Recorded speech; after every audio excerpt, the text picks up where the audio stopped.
guys, welcome back to Clockwork Dandy Noodles for another breakdown. Make sure you guys are subscribed to the channel if you like my breakdowns. We have got a new series which I am working on. It's called What is a Design? You guys seem to really enjoy the colour breakdowns when I go into more like the visual stuff. So I took it to a different level. I started picking random solitary characters from anime. First one is up on the channel where I break down Sakaido from ID or id Invaded. You guys seem to really like it, so there is a second video going up next week. If you enjoy my breakdowns or if you just found me and you really like to see what I have done, I've got quite a few different animes that I've broken down already nicely in folders for you guys. So go ahead, like the channel, subscribe to the channel. It really helps me as a small creator. There is a Discord channel for you guys to go ahead, give it a like. You get notifications whenever a video goes up on the channel, and you get to also see me floating around and you can ask me questions, and I generally will alert you guys if there's any ideas in my head or if there's going to be a delay. One thing I really like in anime, maybe you call this one, maybe you don't, because a few of you know that I like to be a detective in a sense. I really adore things like the supernatural. I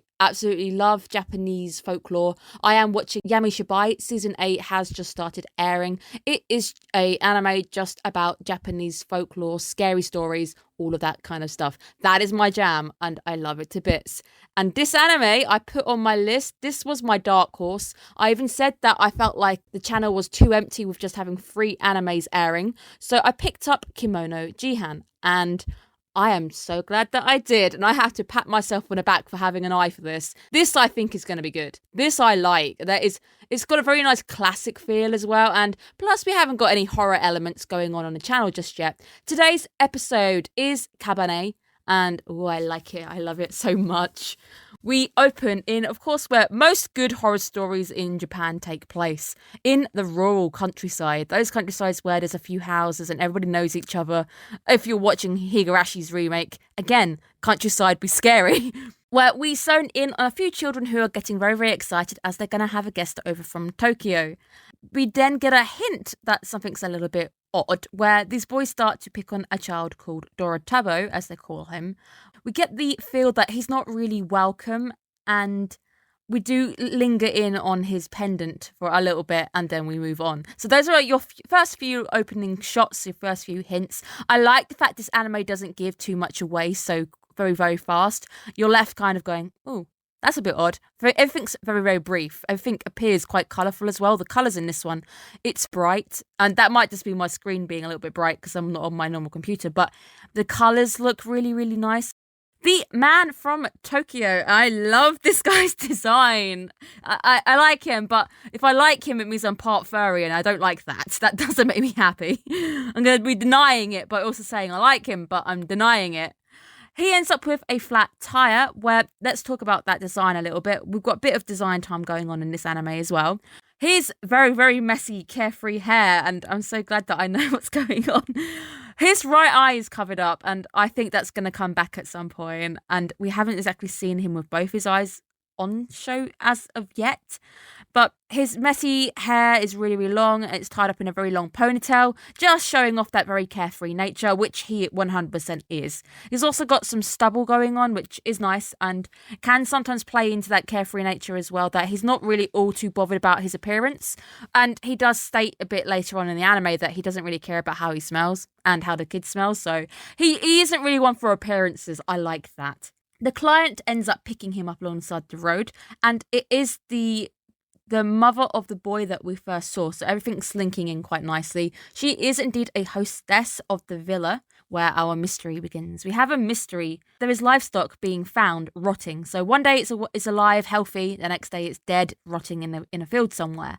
And I'm pretty sure there is a real life phenomena like this where people found rotting animals. And I'm wondering if it's nodding in that direction to that story. I just don't remember too much of the details of that one.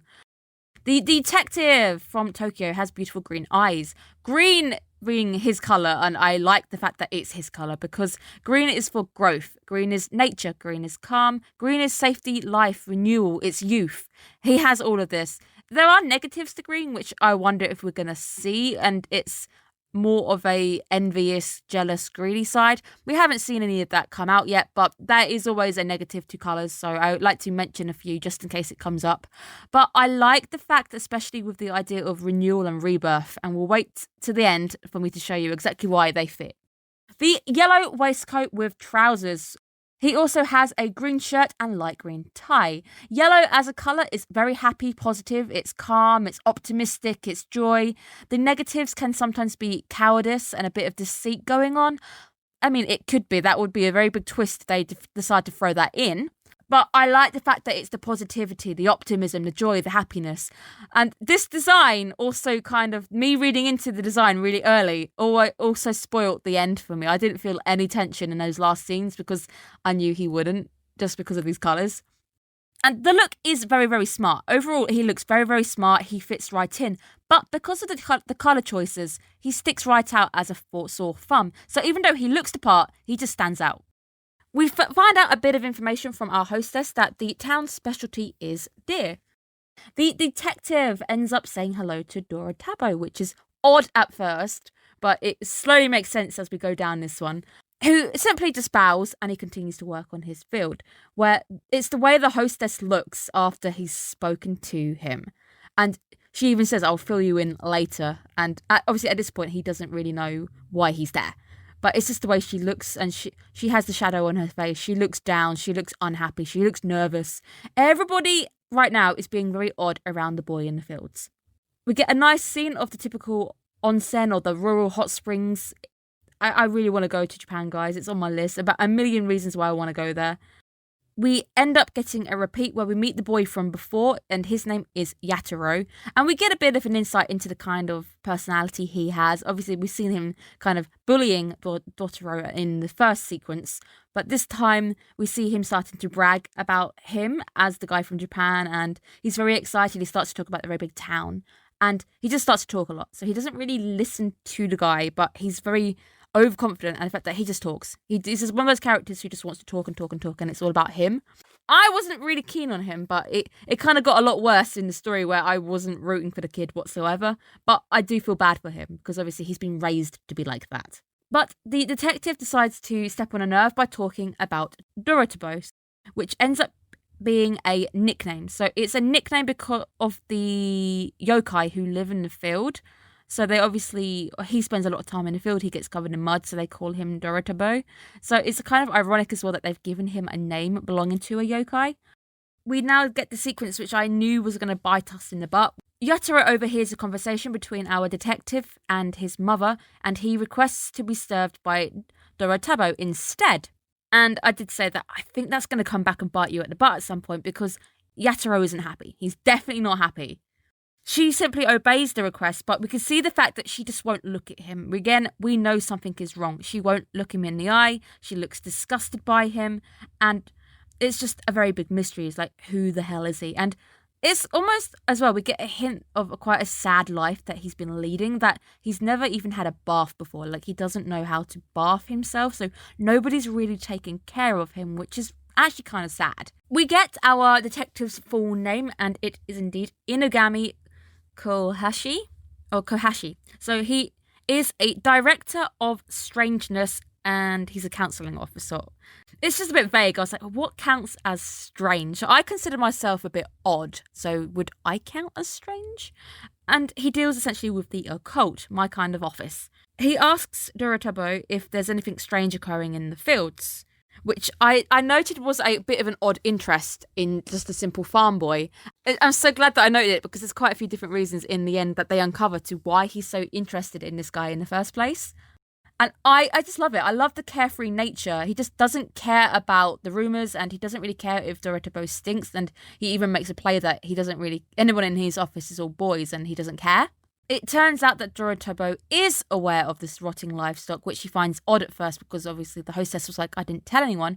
But it's actually Dorotabo who is covering up. So he's dealing with the cleanup in the end. He's having to bury all these rotting corpses.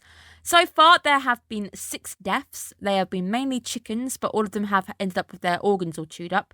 And the bodies end up being disposed of the morning after a new moon, which raised a few questions in my head, like, is it a ritual? Is it in a cult? It's happening around the same time each. It can't be a coincidence. I like it. I like the way that the mystery is starting to build just a little bit. And the next new moon, indeed, is in 5 days. So I really like the next sequence we get. So the hostess, looking as suspicious as ever, looks out the window. She sees the detective Inagami helping Dorotabo with his work. I like these next sequences because it's just seeing this carefree nature, this Inagami trying to end and just help out the very quiet Dorotabo, who's clearly not had any interaction with humans for quite some time. So it's quite heartwarming just to see the sequences where we've got them working in the fields, and it's quite nice. The colours are very nice, the brightly coloured scenes of nature. We get a nice bit of setting, a bit of tone setting going on for the surroundings and what it's like being out in the rural aspects of Japan. We see this aspect in things like Totoro, but we see them using the leaves as umbrellas. It's just really nice. It really has that quite nice oldie worldy kind of classic anime feel to it, and I really did think that when I saw it, because it's a modern anime. You can see it's a modern anime, and by the way it's designed and how pretty it is, but it's got a very classical look to it. And I don't know if that's just me, but I think art style, it definitely rings back to a different era of anime. The tone starts to shift a bit when Dorotabo kills a boar in front of Inagami, and then it ends up shifting once more back to Dorotabo listening to the stories that Inagami is probably spieling off about his life, or spieling off about Tokyo, that is probably fascinating to somebody like Dorotabo, who's never really left the field. We can see that the passage of time just going through. It's been a few days, but it seems that these two are definitely developing a nice little bond going on. And it's just refreshing to see as well that the city boy is absolutely happy to help out in the fields. He's not put off by a bit of hard work. Finally, we address the issue of the pendant, the one that we've been honing in on a little bit. Turns out that it's been with him since birth, and his parents ended up abandoning him, and that was the last thing that he obviously must have been given. But Inagami recognises the stone as a life stone, and the fact that they are so rare means it can't have been given to a child that was simply being abandoned. So the inn hostess who took him in anyway had to have had a reason or an obligation to take him in the first place. So he can't have been abandoned. So I like the fact that it seemed like he was comforting him at first. I was like, maybe he's just trying to comfort him. But it actually does seem like there is something going on here, and he does end up trying to say, I'm going to help you find your parents. So whether he's going to still do that despite Cabernet saying he didn't want to really find them, that might be interesting to see if that's our underlying plot, underneath all these mysteries that are going on. Inagami then does the first offer of trying to find his parents, as he is indeed a detective, but Dorotabo is just not sure. So obviously he's never really thought about where he's come from, so he's not so sure. The halfway screen with the two coloured ink, the red and the black, I really like. I like calligraphy. I studied it for a little bit in my own time. Really enjoyed how writing can look really, really pretty. I like this. This looks really nice. It's now the night of the new moon. New moons tend to be the darkest point, so there's no moon whatsoever in the sky, so it's the darkest shift. Story's starting to kick in with its darker tones, where we actually, oddly as well, to show us that something odd's going on, we follow Dorotabo, who is oddly outside waiting for Inagami, but he starts to narrate, and I'm like, oh, that's weird. Right now, we've really kind of followed Inagami, and we've had it more from his aspect. Now we're flipping the switch, and we're following Dorotabo for a bit. So something is up. And yes, something is up, and I did call this would happen. The jealous Yataro approaches. He just appears as a very self-centered, spoilt child, essentially. And I guess, to be fair, he can't help the way he's been grown up. But it makes me just dislike this character. Blurts out the mystery that you are my cousin. The hostess was essentially obliged to take him in because he's a blood relation. But it's interesting to note that Yataro knew this. Finally, see Dorotabo starting to show some emotion where he says, I wasn't abandoned. And that also might be our hint of how he really actually feels underneath. We obviously heard Inagami mentioning the fact that he wasn't abandoned, and initially he wasn't really bothered by it. But now that it's being called up again in his face, and his Yataro is saying, "Well, you're abandoned. You don't mean anything." Blah blah blah. Dorotabo is starting to show some actual emotion that actually, no, I wasn't abandoned. You're wrong. And we start to see the red of his eyes coming up a bit more stronger, where he literally looks fired up. But it is this initial tone switch that the anime has pulled out from underneath us, and it's nice. It's always been there. There's always been a few little scenes, especially when we first saw the bodies of the animals which have rotted. You've got very two contrasty looks where the anime is trying to be nice, bright, everything looks gorgeous, but there's that darker underbelly to it. Dorotabo ends up punching Yatoro for removing his pendant. Yes, this is that moment where he turns into what I initially presumed was part yokai, because obviously he had the nickname after the yokai of the fields. He's not technically a yokai, so he is more a oni or a demon or a ghoul as he is mentioned. But this is the first time we see him in that state, and we're like, oh, okay. Things are starting to get very spicy, where we use some colour popping and the red filter to start to infer that Yatoro might be in danger, and it's the way that he kind of creeps towards him, and you can see how terrified he is. And the audio has an effect. There's definitely a filter being used on the voice, where we've got a filter. Everything starts to build up very, very kind of fast. He ends up turning back into his true self when he touches the stone, which kind of reminds me of the bracelet which Kyo wears from Fruits Basket, where it stops him turning into his true form. So it's almost like the stone is a ward, or it's helping him. It's easy to see what's going on. The way he turns back and forth, you visually see it. It's quite easy to go, that's what happens. That's what that does. Dorotabo believes he is the culprit, starts to blaming himself, and he calls himself a monster in front of Inagami, where perhaps the most funniest line, and also out of place line, just kind of comes from Inagami's mouth. Let me show you my rear end. And I'm like, okay, is there going to be a tattoo on there? Is there going to be something interesting? Why are you showing a child your ass? He has a tail. And this boy has a tail. And it's not even a cute tail. It's the way I looked at it and I was like, that looks wrong. That just looks wrong. And I'm glad you've kind of got that hidden. But yes, boy has a tail. And that's also why I'm like reluctant to go, yeah, I like him. I do like him. But I'm denying the fact because story to Kemono or as they're called. They don't interfere with humans. But some of them have started to have a bit more interaction with humans where they're having kids with them. Their offspring are obviously half demon, half child. Inagami says that Dorotabo is a Hania, or a half kid or a half ghoul. And that kind of does explain why he was so interested in him in the first place. And he, obviously, in the last scene, he gives him some musk or some deodorant to cover up the smell. He must be able to smell the demon or the musk on Dorotabo. So he was interested because he knew almost immediately what he was and he could smell it. He is a Bake Danuki. He just kind of doubles up on the fact that the life stone is what's keeping the monster at bay. But he does also state that you're not the culprit. You're not the person who is killing the animals. Dark backstory, which makes me never really forgive Yatoro by him mucking around, as he says, even though how far do you believe him? He ended up killing Dorotabo by pushing him into one of the canals, those drainage ditches. I don't like him. I feel like you were probably bullying him and then that happened. Yatoro believes that he's a monster. Bottom line, I don't like Yatoro. There we are, sorted.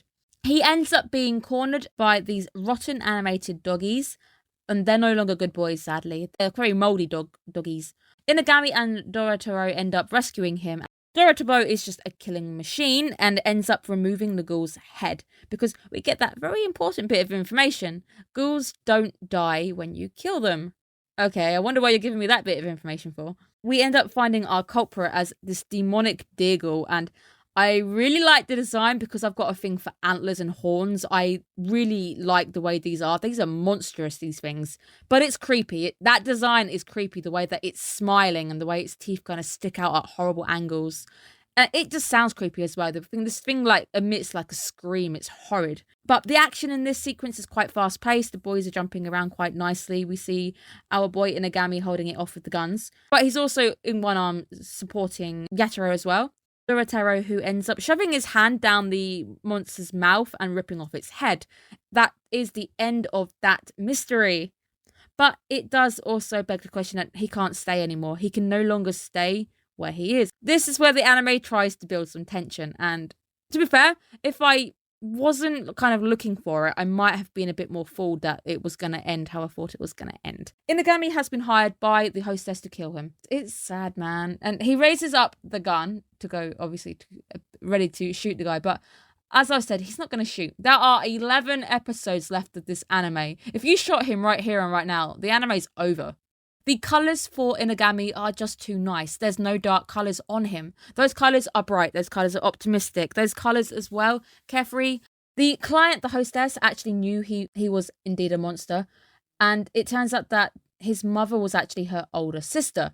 She decided to use the latest events which were going on, and she used it as almost a cover-up to be able to remove him at the same time. That is when he asks for the real name, and his real name is Cabernet. He does ask one last time, do you want to meet your parents? That is when Cabernet says, no, I want to die. So he actually kind of just says, it's fine, kill me. It's just really sad. That moment is sad, but he just asks for his death. And then he gets full on bloated in the head. So he gets shot in the head. The hostess is shown the dead body. And he offers to remove the body as well. Because he is indeed discreet. Where we get a blackout. And then we return on the somewhat sleeping face of Cabernet. We overhear a phone conversation between Inagami and somebody. Perhaps it is the hostess at that point. We hear him basically saying, oh no, yeah, he won't regenerate. It's tight shut. He was buried. Which is all just a lie because our boy is not dead. He just kind of sits up and he's just there. And I do love it. It's ghouls don't die when you kill them. They gave us the clues quite early on and I like it. I also like the fact that we saw ghouls and it was a bit of information that he gave out. Seemingly at the time it made sense and it was relevant to the monsters at hand. But it's also a little hint they've given us right now to what's actually going to happen. Dorotabo is now dead. Cabernet is now going to live once more. And that nudges right back to Inagami's green. The renewal and rebirth. He is giving this child a renewal, a rebirth, a new life. The end sequence, we end up in Inagami's office. And I like the fact that they ended up going through a pub to get there. Oh my god, this costume change. Look at him. He looks so good. This is a great costume change. I love it. This suits him better. I also like the fact that it's slightly too big for him. It's even more cozier. It looks great. It is black and red. That is his hair color. That is his eye color. It suits him really, really nice. This costume was made for him. Inagami ends up getting some new visitors whilst he is out. It just ends with everyone going, who are you? But obviously, these guys are part something. These kids are not just normal kids. They're half and half. But it's going to be, what are you half with? So that ends up leading into our ED. The ED, there's not a lot to it. It's just characters. It shows off the colours and it shows off the powers. So nothing really going on hidden in there. We can talk about colours when the anime characters come up themselves. So not a lot there. We've got an interesting scene at the end where we see our boy Cabernet and he's powering up. So that's probably something coming our way quite soon. So maybe he's going to start harnessing some powers. The red as well with Cabernet's eyes. They are passion. They also can be a sign of danger. It's the drive, that fire. It can be a very positive colour, but it can also be quite the negative. So maybe it's going to be that swings and roundabouts where he can flip-flop between both being dangerous, but also being that passionate character that he is. The black hair, black obviously being an absence of colour, being slightly darker. It can sometimes show a hidden side. So obviously he's hiding the fact that he's part ghoul. And it sometimes can be more on the characters who are a bit more quiet. They blend into the background. They're often not a character who stands out a lot. And they have more reserved natures to them. And I think that also works quite nicely with the character at hand.